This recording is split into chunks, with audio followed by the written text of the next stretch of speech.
پټاو سو دا ولې نه سپټاو اوی د کوم رئیس درته ګورم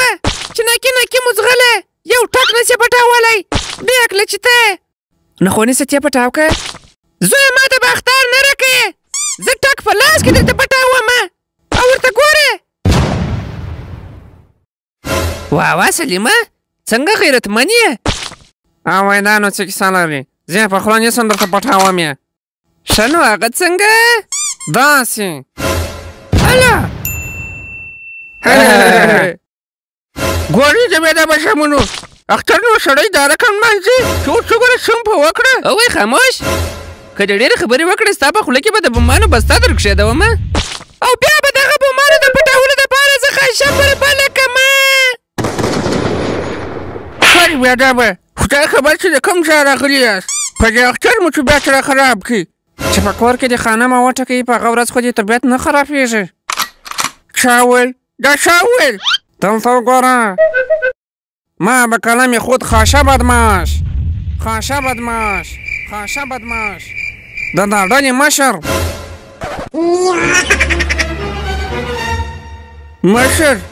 د زري سر خو چې دا اشتیادي لکه د شلي د چلي جوړ کړی ګوره کاکا په د اختر کې به زما د مشر سره داسې خبرې نه کوې کنې ورستی دي د مشر عزت کول زده که سلامۍ ورته کوه ولې ښه چیزګۍ سره جوړ کړی دي مشره لکه چې دی داسې نه مني ده ته چې باید خپل زور ښکاره کړې زما د زړه خبره دې وکړه ته ورسه د کوره څخه راکټ راوه دا کاکۍ به مریخ ته ور واستومه څه شي مریخ ستا د پلار دی مریخ هم زما د پلار دی او راکټ هم زما د پلار دی ایا تیکه ته ورسه راکټ راوه چې نور دې د ده د جنجال څخه خلاص کړمه زه د راکټ څخه بیریږم ښه در معلومه به سي کله چې د دې راکټ پیلته ستا شاته بله سي نو وبې وینې ګوره زه د مشرانو به احترامي کول ښه کار نه دی ما ماشي دغه درته ویله اوی ته سولې کاکا جان پذابوئ چا ادب نه دی درښولی کاکا به هېڅوک نه پذابوي واخله کاکا جانه واخله جوز در ونیسه مننه زوی مننه اوس وګورئ یو شی ورڅخه زده کړئ زوی ته ماته زما کوچنیوالي را په یاد کړئ زه هم په کوچنیوالي کې داسې باادبه